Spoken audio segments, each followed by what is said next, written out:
Hello everyone, welcome back to the HPM with education, जो provide करवाता है आपको डिफरेंट एग्ज़ाम्स के लिए ऑनलाइन क्लासेस।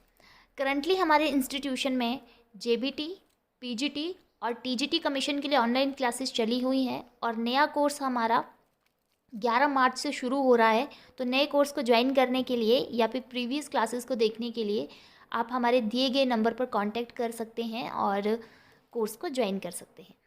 अपनी इन वीडियोस में हम बीएड से रिलेटेड साइकोलॉजी का जो सिलेबस है उसको डिस्कस कर रहे हैं और बीच बीच में हम कुछ MCQs रिलेटेड वीडियोस को भी लेकर आते हैं।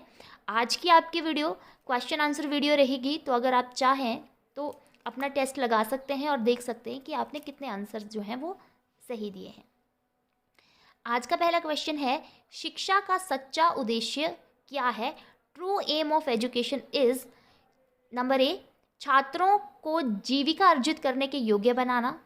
ऑप्शन नंबर बी, छात्रों को नौकरी के लिए तैयार करना, छात्रों को ज्ञानार्जन में सहायता करना या छात्रों का सर्वोन्मुखी विकास करना। तो मैंने प्रीवियस वीडियो में भी आपको बताया था, जहाँ पे भी आपको ऐसे ऑप्शंस दिए गए हों और जहाँ पर आपको सर्वोमुखी यानी कि ऑलराउंड डेवलपमेंट की बात जहाँ पर की गई हो, वहाँ पर वो वाला ऑप्शन सही रहता है।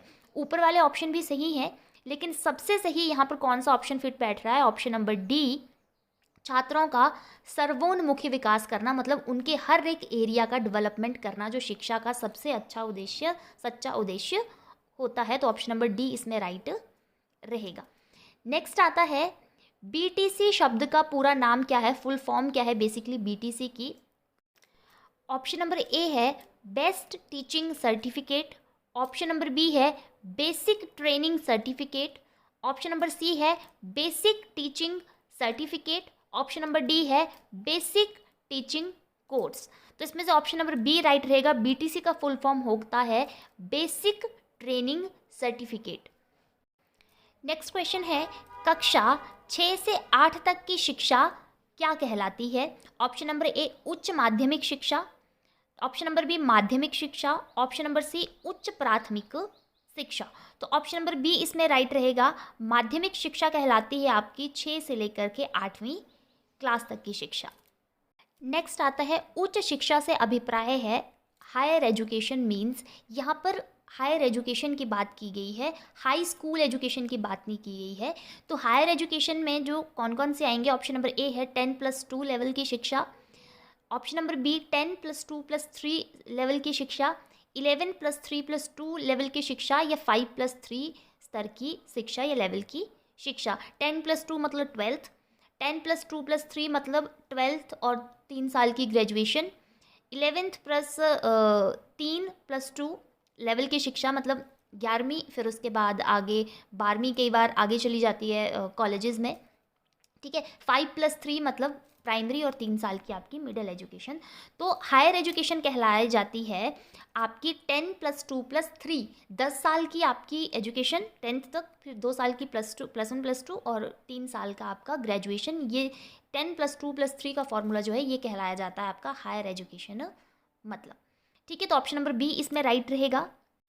नेक्स्ट क्वेश्चन आता है, प्राथमिक विद्यालयों में शिक्षण के रूप में कार्य करने के लिए आपके पास न्यूनतम योग्यता क्या होनी चाहिए? Minimum qualification required to work as a teacher in primary schools. तो ऑप्शन नंबर ए है 10+2+ BTC, वो जो कोर्स हमने क्वेश्चन 2 में किया BTC की फुल फॉर्म वो। Option number B 10+2+ BEd, option number C 10+2+3+ BEd या 10+ BTC। तो इसमें ऑप्शन नंबर जो है वो आपका ए राइट रहेगा। 10 पहली से लेकर के 10वीं तक, फिर आपका +1+2 और उसके बाद आपको BTC कोर्स होना ज़रूरी है। तो इसमें ऑप्शन नंबर ए जो है वो राइट रहेगा। नेक्स्ट क्वेश्चन है, माध्यमिक स्तर के विद्यालयों में शिक्षण के रूप में कार्य करने के लिए न्यूनतम योग्यता क्या रहेगी? Minimum qualification required to work as a teacher in a secondary level schools. तो 6वीं से लेकर के 8वीं तक के जो स्कूल होते हैं वहाँ पर पढ़ाने के लिए आपको क्या क्वालिफिकेशन आपके पास होनी चाहिए? ऑप्शन नंबर ए है 10+2+ BTS, 10+2+ BEd, 10+2+3+ BEd, 10+2+3 BTS। तो आपको पता है कि +2 होनी चाहिए आपके पास, फिर ग्रेजुएशन और उसके बाद BEd की क्वालिफिकेशन जो है वो आपके पास होनी चाहिए अगर 6ठी से लेकर के 8वीं या फिर 10वीं तक के बच्चों को आपको पढ़ाना है। तो ऑप्शन नंबर सी जो है वो इसमें राइट रहेगा, 10 + 2 + 3 प्लस उसके साथ B.Ed। नेक्स्ट क्वेश्चन है, यदि मेरा चयन शिक्षण व्यवसाय में हो जाता है तो मैं क्या करूँगा? If I get selected in teaching profession I will, शिक्षा को भ्रष्टाचार रहित बनाने में प्रयास करूँगा, ठीक है, उसको भ्रष्टाचार फ्री कर दूंगा। ऑप्शन नंबर बी, सबके लिए समान शिक्षा सिद्धांत पर कार्य करूँगा। ऑप्शन नंबर सी, स्वयं में अधिकाधिक शिक्षण गुण विकसित करने का प्रयास करूँगा, विद्यालय में अपना कार्य समाप्त करके घर लौट जाऊँगा। ठीक है, तो देखो इसमें ऑप्शन नंबर ए भी ठीक है, बी भी ठीक है और सी भी ठीक है। ठीक है, लेकिन ए, बी और सी में से सबसे ज़्यादा काम जब आप खुद पर करोगे, ठीक है, खुद में एजुकेशन से रिलेटेड क्वालिटीज़ को डेवलप करोगे तो बाकी सारी क्वालिटीज़ एज इट इज़ ही फुलफिल हो जाएंगी। ठीक है, तो इसमें ऑप्शन नंबर सी राइट रहेगा कि स्वयं में अधिकाधिक शिक्षण गुण विकसित करूंगा, एजुकेशन से रिलेटेड ज़्यादा क्वालिटीज़ को डेवलप करूंगा। ठीक है, जिससे भ्रष्टाचार विहीन भी एजुकेशन हो जाएगी क्योंकि आप खुद भ्रष्टाचारी नहीं रहेंगे। ठीक है, और जब आप शिक्षा के गुण कर लेंगे तो आप शिक्षा के समान सिद्धांत पर भी कार्य कर लेंगे, जब शिक्षा से रिलेटेड गुण आप में डेवलप हो जाएंगे। तो ऑप्शन नंबर सी जो है वो इसमें राइट रहेगा। नेक्स्ट क्वेश्चन है, शिक्षक का व्यक्तित्व बनता है, टीचर्स पर्सनैलिटी इज फॉर्म्ड, किससे बनती है? हेरिडिटी से, इन्वायरमेंट से, दोनों के बीच बातचीत से, या किसी से नहीं, उपरोक्त में से कोई नहीं। तो इसमें ऑप्शन नंबर सी जो है, दोनों के बीच बातचीत या फिर दोनों के मेल जोल से जो है वो एक शिक्षक की पर्सनैलिटी बनती है। कुछ टीचर के जो पर्सनैलिटी के जो गुण होते हैं, क्वालिटीज़ होती हैं, टीचर क्वालिटीज़ होती हैं, वो उसको बाय बर्थ मिलते, हो सकता है उसके पेरेंट्स का प्रोफेशन ये हो, है ना, या तो कुछ और हो, कुछ वो इन्वायरमेंट से जो है वो अडॉप्ट करता है। तो इन दोनों से हो जाते हैं, हेरिडिटी और इन्वायरमेंट से, दोनों से जो है वो उसकी पर्सनैलिटी बन सकती है। तो ऑप्शन नंबर सी जो है वो इसमें राइट रहेगा।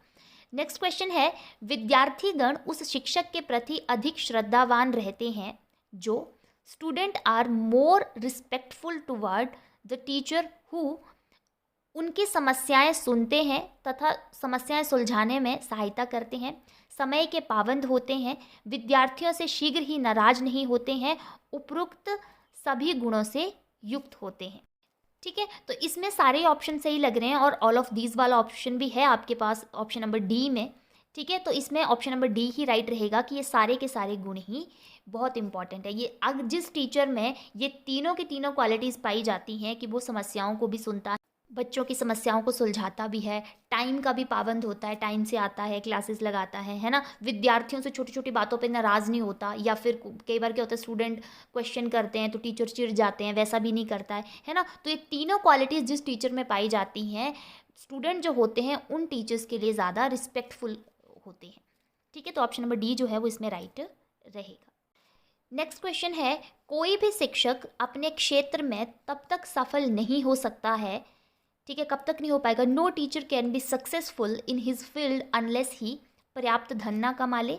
ऑप्शन नंबर बी, अपने परिवार के लाभ के लिए कुछ ना कुछ कर सके, लगन पूर्वक और निष्ठापूर्वक कार्य नहीं करेगा, या अपने साथी अध्यापकों से सहयोग नहीं करेगा। तो ऑप्शन नंबर ए, बी और डी का तो कोई लेना देना नहीं है इससे।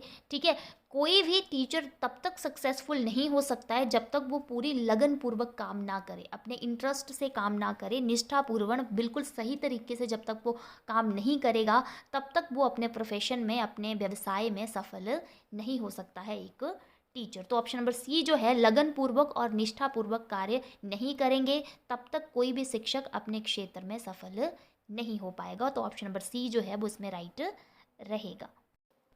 नेक्स्ट क्वेश्चन है, शिक्षक होने पर मैं अपनी कक्षा में उन विद्यार्थियों को अधिक पसंद करूंगा। ऑप्शन नंबर ए, जो उच्च परिवारों से संबंधित हो। ऑप्शन नंबर बी, देखने में सुंदर हों। सी, आज्ञाकारी हों। या डी, कक्षा में अधिक क्रियाशील हों।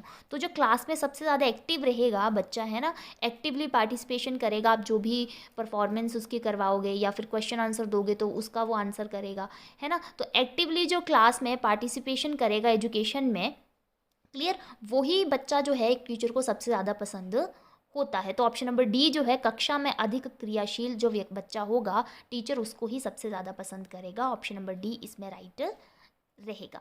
नेक्स्ट क्वेश्चन है, कक्षा में शिक्षण कार्य करने से पूर्व आवश्यक है ना, जब भी कोई टीचर कक्षा में टीच करवाने के लिए जाता है तो उससे पहले क्या करना आवश्यक होता है एक टीचर के लिए?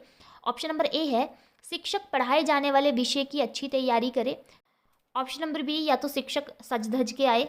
ऑप्शन नंबर सी वो कक्षा में अनुशासन बना के रखे। या ऑप्शन नंबर डी शिक्षक अपने आराध्य देव को नमन करे। तो कक्षा से पहले उसे क्या करना चाहिए, कक्षा में आने से पहले उसे जो भी उसने टॉपिक पढ़ाना है उसको पहले से ही तैयार कर कर आए। जैसे हम जेबीटी और बीएड में जो है वो लेसन प्लान बना के जाते थे, जो कि हम पहले से प्लान करके जाते थे कि क्या पढ़ाना है, किस मेथड से पढ़ाना है, किस एग्जाम्पल से पढ़ाना है, तो वो सारी तैयारी करके जाए उस पढ़ाने वाले टॉपिक से रिलेटेड। तो ऑप्शन नंबर ए जो है वो इसमें राइट रहेगा, शिक्षक पढ़ाए जाने वाले विषय की अच्छी तैयारी करे शिक्षण से पहले। नेक्स्ट क्वेश्चन है विद्यार्थीगण उसे शिक्षक को सम्मान प्रदान करते हैं। फिर से वही रिस्पेक्ट वाला ही आ गया, तो इसमें ऑप्शन अलग अलग रहेंगे। जो विषय का ज्ञाता होता है, कक्षा को गंभीर बना देता है, विद्यार्थियों के साथ अपनापन दर्शाता है, या विद्यार्थियों के हित में अपना हित देखता है। तो यहाँ पर अगर देखा जाए तो विद्यार्थियों को वो टीचर सबसे अच्छे लगते हैं जो विद्यार्थियों के हित में अपना हित देखते हैं। ठीक है कि भाई ये बच्चों के लिए ज़रूरी है तो मैं यही चीज़ करूँगा। बच्चे इस मेथड से पढ़ना चाहते हैं तो मैं इसी मेथड से पढ़ाऊँगा। बच्चे आज इतना ही पढ़ना चाहते हैं तो आज इतना ही नहीं पढ़ाया जाएगा, एक्स्ट्रा नहीं पढ़ाया जाएगा। तो ऐसे टीचर्स को बच्चे ज़्यादा पसंद करते हैं, अब वो उसको नॉलेज हो या ना हो, लेकिन जो विद्यार्थियों के लिए सोचेगा विद्यार्थी उसे ही ज़्यादा पसंद करेंगे। तो ऑप्शन नंबर डी जो है विद्यार्थियों के हित में अपना हित देखे, वो जो स्टूडेंट होते वो जो टीचर होते हैं वो स्टूडेंट्स को ज़्यादा पसंद आते हैं। ऑप्शन नंबर डी इसमें राइट रहेगा। नेक्स्ट क्वेश्चन है कोई शिक्षक अपने व्यवसाय में तभी सफल होता है जब प्रधानाचार्य का विश्वास पात्र हो। ऑप्शन नंबर बी विद्यार्थियों के शैक्षणिक उपलब्धि में रुचि रखता हो, है ना, जो उनकी एजुकेशनल अचीवमेंट्स रहेंगी उनमें इंटरेस्ट हो उसे, है ना, उसको अच्छा करने के लिए और ज़्यादा काम करे। ऑप्शन नंबर सी आर्थिक रूप से संपन्न हो। या ऑप्शन नंबर डी अपने कार्यों को कुशलतापूर्वक कर लेता है।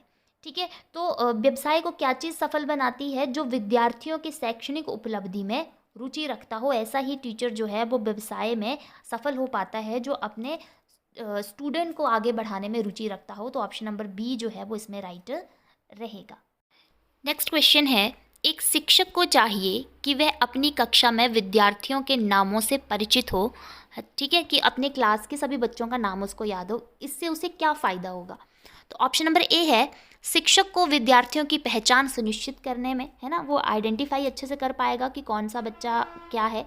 ठीक है, विद्यार्थियों में अपनेपन की भावना विकसित करने में, ताकि विद्यार्थियों को भी ना एक अपनेपन की भावना आए कि भाई टीचर मुझे भी उतनी इंपॉर्टेंस देता है जितनी बाकियों को देता है, क्योंकि इनको भी मेरा नाम याद है। ठीक है, शिक्षक को कक्षा में प्रश्न पूछने में आसानी होती है ना, अगर आपको नाम याद रहेगा तो शिक्षक को भी ऐसे उंगली करके नहीं बोलना पड़ेगा अरे ये वाला, वो नहीं तुम्हारे से पीछे वाला। ठीक है, तो उनको भी क्या होगा, इजीली वो नाम लेकर के क्वेश्चन आपसे पूछ सकते हैं। ये ऑप्शन नंबर डी शिक्षक को उपरोक्त सभी लाभ प्राप्त होंगे। तो सारे लाभ प्राप्त होंगे जब आपको कक्षा के सब विद्यार्थियों के नाम याद होंगे, तो ये सारे ही लाभ आपको प्राप्त हो जाएंगे। इसलिए ऑप्शन नंबर डी जो है वो इसमें राइट रहेगा। नेक्स्ट क्वेश्चन है शिक्षक के रूप में उसी व्यक्ति का चयन हो जो उच्च जाति से संबंधित हो। ऑप्शन नंबर बी आर्थिक रूप से संपन्न परिवार से हो। ऑप्शन नंबर सी जिसके माता पिता शिक्षक हों। या ऑप्शन नंबर डी जिसमें शैक्षणिक योग्यता व अध्यापन में रुचि हो। ठीक है, तो कैसे टीचर का जो है वो सिलेक्शन होना चाहिए, जिसे एजुकेशन में क्या हो, रुचि हो, है ना, एजुकेशन देने में, टीचिंग जो करने में, टीचिंग प्रोफेशन में उसको इंटरेस्ट हो और शैक्षणिक योग्यता उसको प्राप्त हो, है ना, उतनी उसकी क्वालिफिकेशन भी हो, उतनी उसमें एबिलिटीज़ भी हों कि वो पढ़ा भी पाए और उसका इंटरेस्ट भी हो टीचिंग प्रोफेशन में। तो ऑप्शन नंबर डी जो है वो इसमें राइट रहेगा। नेक्स्ट क्वेश्चन है शिक्षण व्यवसाय में उन लोगों को प्रयास नहीं करना चाहिए, कैसे लोगों को एजुकेशन के प्रोफेशन में जो है वो प्रयास नहीं करना चाहिए, जिसमें वाणी दोष हो, जो अत्यधिक संवेदनशील हो, जो शारीरिक रूप से दुर्लभ हो, जो उपयुक्त तीनों वर्गों में आता हो, है ना, जिसका वाणी दोष हो, जो अधिक संवेदनशील हो उनको भी नहीं करना चाहिए, जो शारीरिक रूप से दुर्बल हो, मतलब जैसे कोई डिसेबिलिटी हो उनको, है ना, कोई मतलब कि जो एजुकेशन देने में दिक्कत है, जैसे चलने में दिक्कत है ना, तो वो उसमें तो कोई दिक्कत नहीं है, लेकिन जैसे जिसकी आईक्यू कम है या फिर कोई और दिक्कत है, जिसको दिखाई नहीं देता या फिर जो बोल नहीं पाता, है ना, वो वाली दिक्कत, जो अत्यधिक संवेदनशील होता है या फिर जिसमें वाणी दोष है। तो ऑप्शन नंबर डी इसमें राइट रहेगा। जिसमें वाणी दोष है, जो बोल नहीं पाता, वो कैसे टीचिंग प्रोफेशन को, नॉर्मली स्टूडेंट को तो नहीं पढ़ा पाता ना वो, ठीक है। बाकी वैसे ही उसे मिलेंगे जो बोल नहीं पाते हैं, ठीक है। वैसों को पढ़ाना हो तब तो वो ईजिली पढ़ा देगा, लेकिन बोलने वाले बच्चों को वो कैसे पढ़ाएगा, ठीक है। जो अत्यधिक संवेदनशील मतलब ज़्यादा सेंसिटिव ना हो, छोटी छोटी बातों को ना मन पे ले ले कि भाई उसने मेरा काम नहीं किया तो कल तो मैं इसे बहुत पीटूंगा, है ना। उसने मेरे बारे में, उस बच्चे ने मेरे बारे में ऐसा बोला तो उसको तो मैं ये कर दूंगा, उसको तो मैं मार्क्स कम लगाऊंगा, असेसमेंट कम लगाऊंगा। ऐसे कोई चिढ़ने वाला या कोई अत्यधिक संवेदनशील सेंसिटिव व्यक्ति ना हो। तो ऑप्शन नंबर डी इसमें राइट रहेगा। ऐसे किसी भी व्यक्ति को जो है वो एजुकेशन के प्रोफेशन में नहीं आना चाहिए। ऑप्शन नंबर डी राइट रहेगा। नेक्स्ट क्वेश्चन है, एक शिक्षक का प्रमुख व्यावसायिक दायित्व होता है, क्या प्रोफेशनल रिस्पॉन्सिबिलिटी होती है एक टीचर की? विद्यार्थियों का सर्वांगीण विकास करना, स्वयं का सर्वांगीण विकास करना, अपने परिवार के सदस्यों का सर्वांगीण विकास करना, या फिर विद्यालय का विकास करना। तो फिर से वही क्वेश्चन आ गया, मैंने कहा कि जहाँ पर भी सर्वांगीण विकास यानी कि ऑल राउंड डेवलपमेंट की बात की गई हो, वो ऑप्शन आपका सही रहेगा। तो एक शिक्षक का भी ये रिस्पॉन्सिबिलिटी रहती है, उसके प्रोफेशन की ये रिस्पॉन्सिबिलिटी रहती है कि वो एक विद्यार्थी का ऑल राउंड डेवलपमेंट करे, यानी कि सर्वांगीण विकास करे। ऑप्शन नंबर ए इसमें राइट रहेगा। नेक्स्ट क्वेश्चन है, अच्छे अध्यापकों के कई श्रेष्ठ गुण होते हैं किंतु निम्न गुणों में से आवश्यक गुण हैं, ठीक है। कि एक जो अच्छा टीचर होता है, गुड टीचर होता है, उसमें बहुत सी क्वालिटीज़ होती हैं, लेकिन निम्न में से क्या क्वालिटी उसमें होनी चाहिए? ऑप्शन नंबर ए है स्पष्ट अभिव्यक्ति, मतलब खुद को व्यक्त करने की स्पष्टता होनी चाहिए, उसमें खुद को एक्सप्रेस करने की क्लैरिटी होनी चाहिए, ठीक है। उसकी एक पर्सनैलिटी ऐसी होनी चाहिए कि वो खुद को एक्सप्रेस कर सके, जो वो पढ़ा रहा है उसको अच्छे से पढ़ा सके, ठीक है। बच्चों की जो भावनाएं हैं, बच्चों का जो मेथड है उसको समझ सके और उसके हिसाब से वो अभिव्यक्ति कर सके। ऑप्शन नंबर बी है गुड वोकैबुलरी, अच्छी शब्दावली, है ना, हैप्पी नेचर, या फिर उदार या करुणामय, ठीक है। तो इसमें ऑप्शन नंबर ए राइट रहेगा कि उसमें क्या होना चाहिए, एक क्लियर एक्सप्रेशन यानी कि स्पष्ट अभिव्यक्ति होनी चाहिए, खुद को व्यक्त करने की, खुद को दूसरों के सामने एक्सप्लेन करने की, एक्सप्रेस करने की जो एक गुण है, क्वालिटी है, वो उसमें होनी चाहिए। ऑप्शन नंबर ए जो है वो इसमें राइट रहेगा। नेक्स्ट क्वेश्चन है, अध्यापक के लिए सर्वाधिक आवश्यक है, यानी एक टीचर के लिए सबसे इंपॉर्टेंट क्या है?